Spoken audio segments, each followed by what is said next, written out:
Hey, I'm Sam. I just got done riding the Blizzard Black Pearl 97s.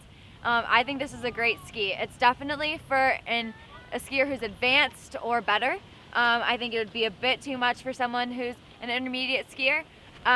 This ski handled really, really well on the front side, but is also wide enough that it is still fun and playful in the fresh snow. It has the TrueBlend core, which means that it's size specific for the flex of the ski, which means it's not too soft and not too stiff. It just makes it a really fun ski to ski.